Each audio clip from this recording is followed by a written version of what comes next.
नमस्कार, ओम शांति। स्वागत है आप सभी का जिए तो कैसे कार्यक्रम में। कहते हैं कर्मों की ध्वनि शब्दों से अधिक तेज होती है। बहुत बार ऐसा देखा गया है कि हमारे शब्द सामने वाले पर इतना असर नहीं डालते हैं या किसी के शब्द हमारे जीवन पर भी इतना असर नहीं डालते हैं, लेकिन जब वही बातें जो हमें बोली जाती हैं या हमने किसी को बोली हैं, अगर वो किसी के जीवन में दिखाई देती है, उनके व्यवहार में वो चीज़ें हमें दिखाई देती है, तो हमें लगता है कि हाँ, करना आसान है। जब ये कर सकते हैं तो हम क्यों नहीं कर सकते। राजयोग हमें सिखाया गया है। राजयोग से बहुत सारे फ़ायदे हमने सुने हैं और बहुत सारे फ़ायदे लोगों ने इससे लिए हैं, बहुत लाभ लिया है, बहुत प्राप्तियां हुई हैं। तो राजयोग से हमारे जीवन में क्या क्या लाभ हो सकते हैं, हुए हैं, जीवन में क्या क्या प्राप्तियां हुई हैं, तो आज इन प्राप्तियों के बारे में जानने के लिए, इन प्राप्तियों को सुनने के लिए अपना बहुत ही सुंदर सा, बहुत ही खूबसूरत और प्यारा सा अनुभव हमारे साथ साझा करने के लिए हमारे बीच में उपस्थित हैं ब्रह्मा कुमारी कीर्ति बहन जी। तो चलिए हम मिलते हैं ब्रह्मा कुमारी कीर्ति बहन से। कीर्ति बहन, ओम शांति। ओम शांति। हम आपसे पहले आप ही के बारे में जानना चाहेंगे। जी ज़रूर। मेरा नाम कीर्ति अरोड़ा है और मैं आईटी प्रोफेशनल हूँ और करंटली हैदराबाद में इन्फोसिस कंपनी के साथ जुड़ी हुई हूँ। वहाँ पर एज ए सॉफ्टवेयर इंजीनियर काम करती हूँ और मेरे पेरेंट्स यहाँ के रहने वाले हैं, क्योंकि अभी कोविड की वजह से वर्क फ्रॉम होम चल रहा है, तो मैं अपने पेरेंट्स के पास आई हुई हूँ। आपका ब्रह्मा कुमारी से जो जुड़ाव है वो किस प्रकार से हुआ और आपको कितने वर्ष हो गए हैं? जी, वर्षों की बात करें तो मुझे 10 वर्ष से अधिक हो गए हैं ब्रह्मा कुमारी से जुड़े हुए। जी, और स्टार्टिंग कैसी हुई इस जर्नी की तो इंटरेस्टिंग है। तो मैं जब स्कूल पढ़ती थी, 11th क्लास में थी, बोर्ड्स का प्रेशर था और फिर आगे इंजीनियरिंग के लिए एडमिशन लेना काफ़ी प्रेशर था, तो थोड़ा मेरा लाइफ में ऐसा फेज़ आया कि थोड़ा डिप्रेशन की साइड में मुझे लगा कि मैं जा रही हूँ, कुछ कॉन्फिडेंस की कमी होगी। तो मैं बहुत ब्रिलियंट स्टूडेंट थी, बचपन से ही हमेशा क्लास में फ़र्स्ट आना, टिल 12th तक भी मेरे बहुत अच्छे ग्रेड्स आए। मैं सेकंड रैंकर थी 12th क्लास में भी अपने स्कूल में। SDVM से ही पढ़ाई की है मैंने। तो लेकिन उस टाइम कुछ लगा कि लाइफ में कुछ कमी हो गई है, कुछ तो चाहिए। और ऐसा था, मुझे लगता था कि शायद ओवर थिंकिंग भी मैं ज़्यादा करने लगी थी, क्योंकि वो थोड़ा फेज़ ही ऐसा रहता है जब अडल्टहुड की तरफ जाते हैं। तो फिर मैंने ब्रह्मा कुमारी को पकड़ा, और वो भी कैसे, मैंने सिस्टर शिवानी को सुनना शुरू किया। मैं ट्यूशन्स जाती थी, तो ट्यूशन 2-3 ट्यूशन्स होती थी, क्योंकि 11th-12th में रहता है, हमें करना पड़ता है। तो उन 2 ट्यूशन्स के बीच में वो गैप में वो आस्था चैनल पे प्रोग्राम आता था ना, अवेकनिंग विद ब्रह्मा कुमारी, तो वो सुन के मुझे अच्छा लगने लगा। तो एक दिन उन्होंने बोल दिया कि आप सेंटर जाइए, तो मुझे लगा अरे मुझे ही बोला है।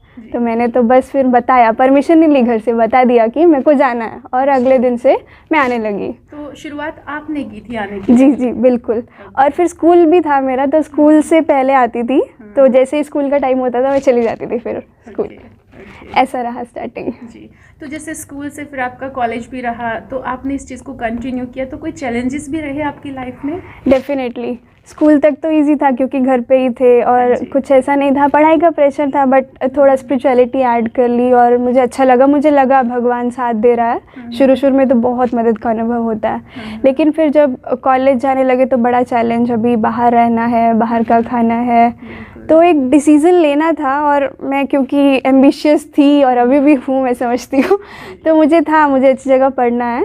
तो पानीपत में रह के पढ़ने का मेरा नहीं था आइडिया कि मुझे बाहर ही पढ़ना है, तो मैंने वो डिसीज़न पे स्टिक रही। लेकिन एट द सेम टाइम मैंने बता दिया भगवान को कि आप संभालो और आपको देखना है। तो मैंने लिया एडमिशन UIT कुरुक्षेत्र में, तो वहाँ पर जाके हॉस्टल में रहने लगे। लेकिन जो खाने का चैलेंज था वो था कहीं ना कहीं, लेकिन क्योंकि भगवान को संकल्प दिया था, तो इतनी भगवान ने मदद की कि मुझे अनियन गार्लिक के विदाउट खाना मिला।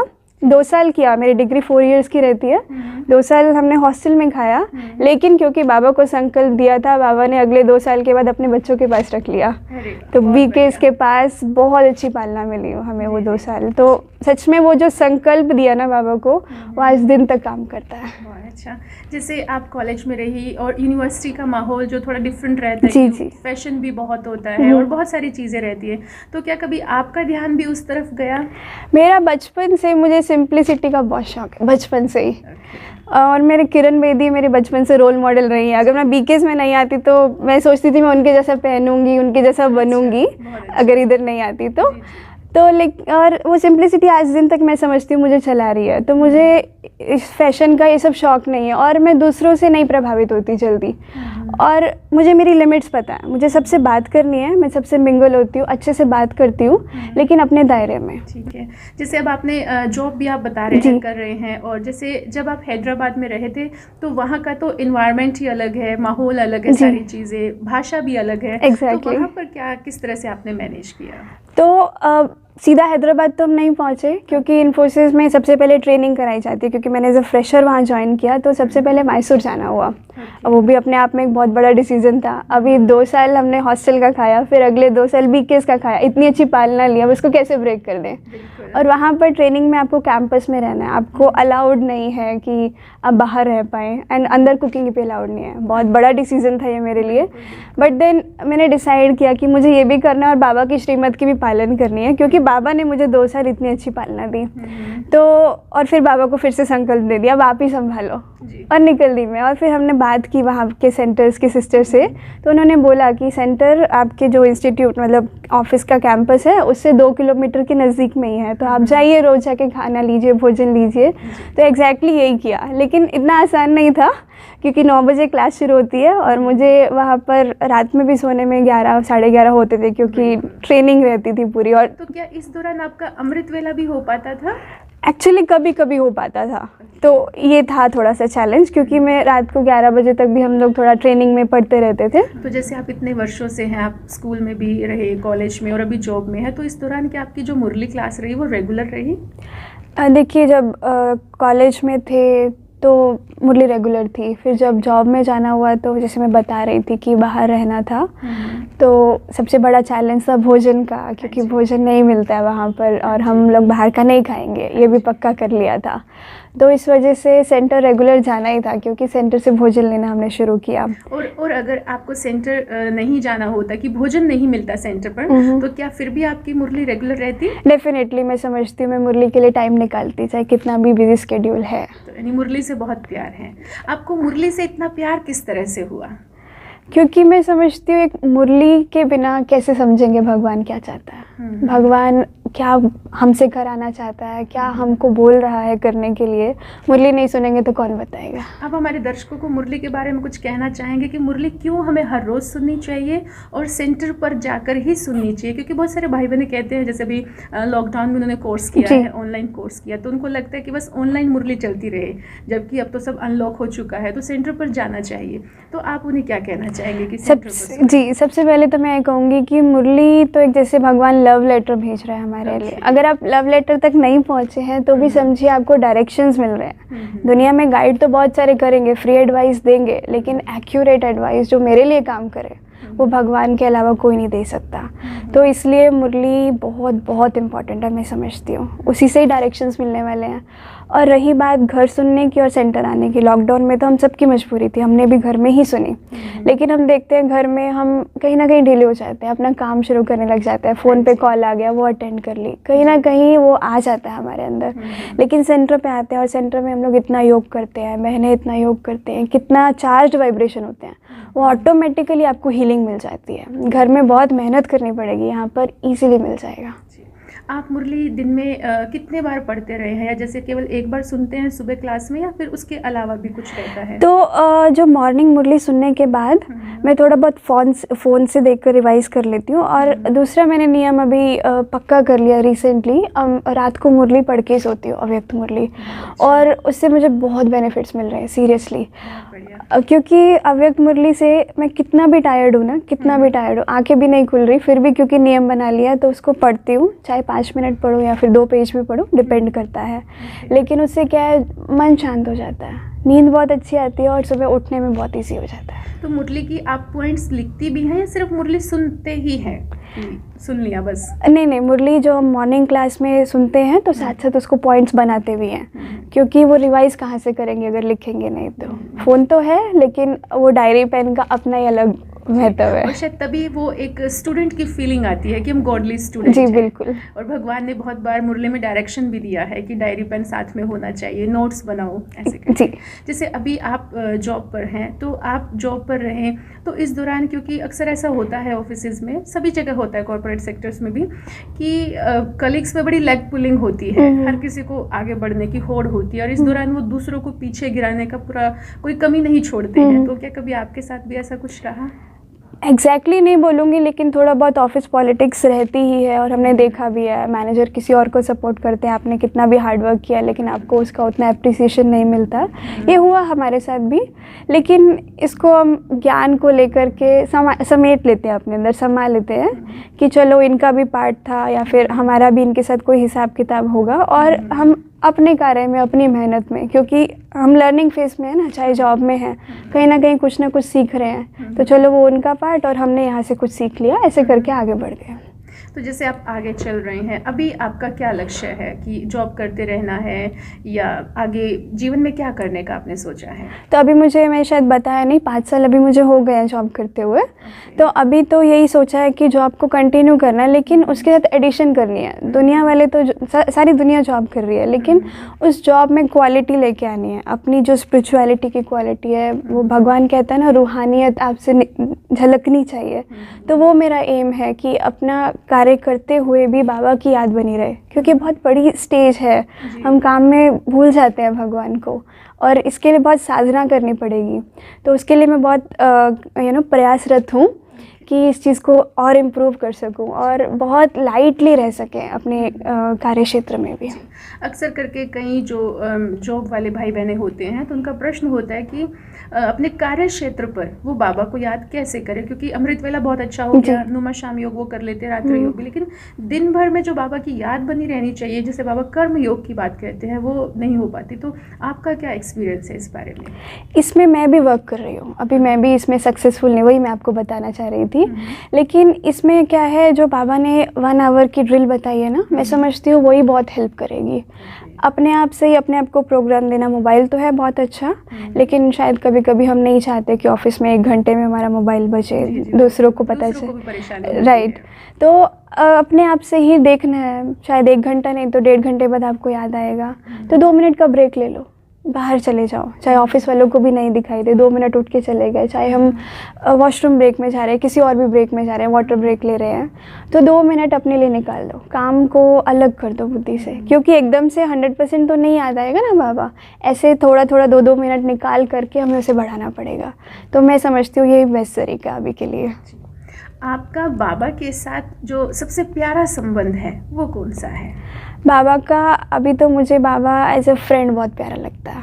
अभी या बहुत पहले से, शुरू से?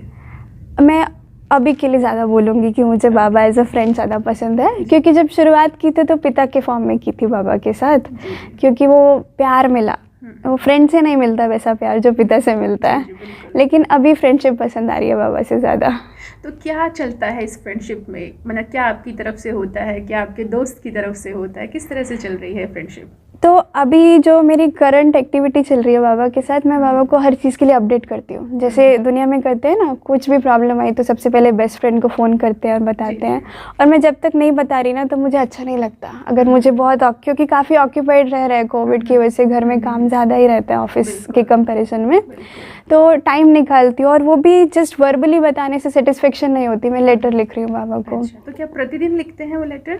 प्रतिदिन नहीं हो पा रहा, मैं चाहती हूँ इसको रोज़ लिखूँ, क्योंकि बहुत सारी चीज़ें बातें आ रही हैं, तो मैं चाहती हूँ मैं बाबा को अपडेट करूँ, क्योंकि सही जगह पर अपडेट होगा, सही रिस्पांस भी आएगा और बाबा संभालेगा। और मैं देख रही हूँ, मुझे लेटर राइटिंग के बहुत बेनिफिट दिखे हैं। जो जो मैंने बाबा को बताया, बाबा ने उस चीज़ को संभाला, और मैं नहीं लिखती तो मुझे लगता है अरे यहाँ टाइम नहीं दे पा रही, निकालना है।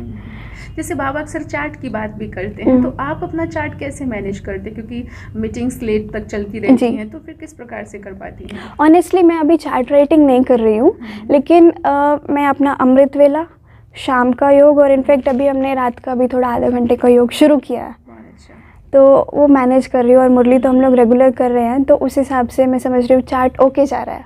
अच्छे की तो डेफिनेशन बहुत है अभी। जी। तो जैसे ये 10 वर्षों की आपकी जर्नी रही है, तो इसका अनुभव कैसा रहा है आपका?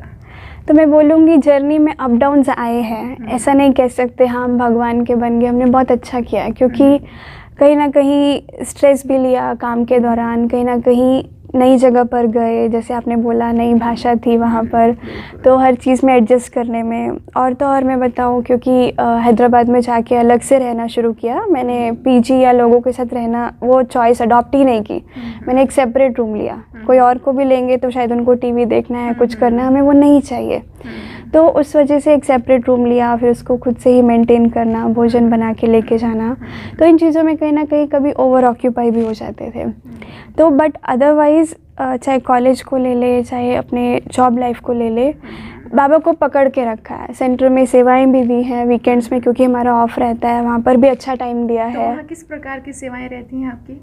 वहाँ पर यज्ञ की चाहे स्थूल सेवा भी होगी या कुछ और प्रोग्राम है, वहाँ मैनेजमेंट की सेवा होगी। स्कूल में जैसे अगर कभी वहाँ सफाई का होता है, बर्तन का होता है, तो क्या आप वो भी करते हैं? डेफिनेटली, अब आज दिन तक भी खुशी खुशी ये सेवा करते हैं, क्योंकि ये तो भगवान की सेवा है ना, इसमें कोई अहंकार नहीं है। ऐसा नहीं है कि मैंने तो कंप्यूटर सीखा है, मैंने तो ये सीखा है, तो मैं सिर्फ यही वाली सेवा करूँ, ऐसा कुछ नहीं, मैंने क्योंकि जहाँ हैदराबाद में जिस सेंटर में मैं रिसेंटली जा रही थी वो छोटा सेंटर है, तो मुझे हर प्रकार की सेवा वहाँ मिली है। कंप्यूटर की सेवा मुझे ऑनेस्टली मिली नहीं है। अच्छा, लेकिन आपका कोई संकल्प नहीं चला कि भाई मुझे तो इतना सब कुछ आता है, तो बहन मुझे यही बताएं तो ज़्यादा अच्छा है? नहीं, मुझे शुरू से ही ये जो स्थूल सेवाएं है इसी में मैं शुरू से आगे रही और मुझे उसी में खुशी मिलती है, ऐसा कुछ है ही नहीं है। सेवा से मेवा जो मिलता है तो वो स्थूल सेवा में ज़्यादा आनंद आता है। जैसे ये सारी आपकी यात्रा रही, तो इस दौरान माता पिता का कितना सहयोग रहा? जी डेफिनेटली, उनका बहुत बड़ा सहयोग है। जैसे मैं बता रही थी, शुरुआत तो मैंने की थी, वो तो बाबा चलाने वाला, हम भी क्या करेंगे। तो धीरे धीरे बाबा उनको भी ज्ञान में लेके आए, लेकिन जब तक वो ज्ञान में नहीं थे तब तक भी उन्होंने मुझे कोई रोक टोक नहीं की। भोजन में भी सहयोग दिया, मुझे बिना प्याज लहसुन का निकाल कर दिया, और अभी तो वो पूरे सहयोगी हैं। आपको क्या लगता है कि अगर वो सहयोगी नहीं होते तो क्या तब भी आप इसी प्रकार से चल पाती इस ज्ञान में? मैं समझती हूँ जब विघ्न ज़्यादा आते हैं तो लगन बढ़ जाती है, शायद और ही अच्छा होता। लेकिन बहुत लोगों के साथ उल्टा होता है कि जब उनकी लाइफ में विघ्न आते हैं तो वो मुरली सुनना छोड़ देते हैं, योग करना छोड़ देते हैं। आपका क्या अनुभव है? ऐसा होता है अगर जब हमारी अवस्था परिपक्व नहीं बनी, और क्योंकि ज्ञान में भी अनुभव चलाता है हमें। जब हम शुरू में आते हैं हम अनुभवी नहीं होते, हमें लगता है टाइम नहीं है, हम योग नहीं करेंगे, और परिस्थिति ज़्यादा है, हम उसके ऊपर सोचना ज़्यादा पसंद करते हैं, 10 लोगों से डिस्कस करना पसंद करते हैं। लेकिन आप जैसे जैसे ज्ञान में परिपक्व होते जाते हैं, आगे बढ़ते जाते हैं, आपको समझ में आता है कि ज्ञान योग ही मुझे इससे बाहर निकालेगा। जी जी, आपको राजयोग से क्या क्या बेनिफिट्स अपनी लाइफ में आपको लगता है कि हुए हैं? राजयोग की जर्नी बहुत लंबी रही है अब तक की, तो बहुत डिफरेंट एरियाज़ में, क्योंकि कॉलेज में थी, मैं स्कूल में थी और अभी जॉब कर रही हूँ। तो सबसे पहले तो मैं बताना चाहूँगी कि सम्मान का अभ्यास, और ख़ासकर जो सफलता मुहूर्त वाला बाबा ने सम्मान दिया, मैंने बहुत दिन तक अमृत वेला उठकर और शाम के योग में भी उसका बहुत अभ्यास किया है, और देख रही हूँ कि वो सम्मान अब तक भी मुझे चला रहा है। कोई भी कार्य में अगर मैं लेती हूँ तो देखती हूँ जल्दी सफलता मिलती है, संकल्प करती हूँ और वो कार्य जल्दी सिद्ध हो जाता है, मुझे मेहनत नहीं करनी पड़ती, क्योंकि वो प्रैक्टिस इतनी ज़्यादा की है, वो अभी तक भी मुझे उसका रिज़ल्ट मिल रहा है। और उसके अलावा योग में भिन्न भिन्न प्रकार के अनुभव करते हैं, चाहे अमृत वेला हो या नुमा शाम का योग हो। प्रकृति को प्रकाश देना, दुनिया की सभी आत्माओं को शांति देना, क्योंकि बाबा कहते हैं ना सभी अशांत हैं, और मैं देखती हूँ कि दूसरों को देने से मुझे ज़्यादा शांति मिलती है। तो ये प्रैक्टिस मेरी ज़्यादा चल रही है कि खुद भरो बाबा से और दूसरों को दो। बहुत सुंदर। तो जैसे अभी कोरोना काल भी चला है और इस दौरान बहुत सारे लोगों की जॉब चली गई, बेरोजगार हो गए, तो क्या कभी आपको भी ऐसा संकल्प आया कि अगर मेरी जॉब चली गई तो मैं क्या करूँगी, कैसे होगा? जी नहीं, मैं एक मल्टीनेशनल कंपनी में हूँ, तो मुझे जॉब इनसिक्योरिटी का तो कभी फियर नहीं हुआ, और अच्छा काम चला। इनफैक्ट आईटी की तो ग्रोथ बहुत ज़्यादा हुई है, तो ऐसा नहीं हुआ, और बाबा तो देख ही रहा है, तो बाबा ने संभाला है सब कुछ। तो आपकी स्थिति बहुत अच्छी बन गई? बहुत अच्छी रही। हाँ, कोविड में इनिशियली क्योंकि अकेले रहते थे तो सब कुछ बंद हुआ, थोड़ा टाइम लगा कि ये कब तक चलने वाला है, कैसे चलने वाला है, लेकिन ज्ञान योग ने संभाल लिया। वर्तमान समय आपका क्या पुरुषार्थ है? वर्तमान समय मेरी बहुत कोशिश चल रही है कि मैं अपने योग को बहुत बढ़ा दूँ। अभी कुछ घंटा चल रहा है, लेकिन चाहती हूँ कि अब ये योग मेरे दिन भर के कार्य में शामिल हो, एक एक एक्टिविटी में शामिल हो, ये चाह रही हूँ। जी, आपके लिए हमारी बहुत सी शुभकामनाएं हैं कि जो आपकी चाहत है और शायद ये बाबा की भी चाहत है कि हम श्रेष्ठ योगी बने, योगी जीवन वाले बने, तो आप अवश्य ही बाबा की इन आशाओं को पूरा करें। और बाबा जो आपको बनाना चाहता है कि वो साक्षात्कार मूर्त बनाना चाहता है कि आपसे बाबा दूसरों को दिखाई दे, तो आपके लिए बहुत सारी शुभकामनाएं और आपका बहुत बहुत धन्यवाद। आपने अपना बहुत कीमती समय दिया, बहुत सुंदर अपने अनुभव आपने हमारे साथ शेयर किए। धन्यवाद। ओम शांति। आपका थैंक यू। ओम शांति। तो ये थे हमारे युवा ब्रह्मा कुमारी कीर्ति बहन, और आपने देखा कि किस प्रकार उन्होंने अपने युवा काल में ही स्पिरिचुअलिटी को अपने जीवन में शामिल कर लिया। अक्सर करके ये कहते हैं कि जो सत्संग होते हैं या जो स्पिरिचुअलिटी है उसको तो बुढ़ापे में जा कर के सुनना होता है और बुढ़ापे में ज्ञान लेना होता है, लेकिन ज्ञान लेने की तो कोई उम्र ही नहीं होती है। और ये कीर्ति बहन इसका जीता जागता सबूत है, उदाहरण है हमारे पास कि किस प्रकार उन्होंने अपने स्कूल के दौरान ही, स्कूलिंग में ही अपना इस ज्ञान को प्राप्त किया, अपने कॉलेज में भी और अपनी अभी जो जॉब भी कर रही हैं, तो कैसे स्पिरिचुअलिटी को उन्होंने जीवन में शामिल करके जीवन में जो उतार चढ़ाव आए हैं उन सब का बहुत अच्छे से सामना किया, अपने आप को सशक्त बनाया और आज वो दूसरों के सामने बहुत अच्छा एक उदाहरण बन गई हैं। ऐसे और भी कई सारे युवा भाई बहनें हमारे साथ जुड़े हुए हैं, तो उनके अनुभव भी हम आपको समय प्रति समय सुनाते रहेंगे। और आपके अगर कोई प्रश्न है जो आज आपने सुना है, तो आप हमें वो प्रश्न हमें व्हाट्सएप कर सकते हैं। हमारा व्हाट्सएप नंबर है 9050740354 और हमारा ईमेल आईडी है bkhuda176@gmail.com। अगले सप्ताह आप सबसे फिर मुलाकात होगी, तब तक के लिए धन्यवाद। ओम शांति।